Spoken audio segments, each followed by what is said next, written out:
2002 میں میں نے ساری چھتیں ڈلوائی، میں نے ساری بھرتی ڈلوائی، سارا صاف ستھرا کیا. پھر میں نے 2017 میں اس پہ بڑے پیسے لگائے، کمرہ بنایا، گیلری، سب چھوٹا سٹور، کچن، باتھ، یہ وہ سارا کچھ. میں نے اس وقت 16-17 ہزار روپیہ یعنی ایک کھنڈر جگہ کو آپ نے گھر بنا دیا، آباد کر دیا. بالکل سمجھو کہ ایسے تھا جیسے قبرستان ہے جس کو میں نے بنایا حق حلال کی رزق کما کے.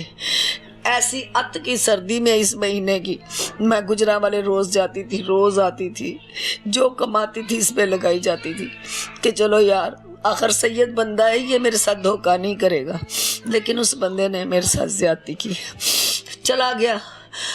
میں وہ کاغذ اس نے ہمیں واپس نہیں کیا. اس کے بعد جب میں نے بنا لیا پھر اس نے مجھے نوٹس بھیج دیا. وہ نوٹس کو میں فیس کرتی رہی.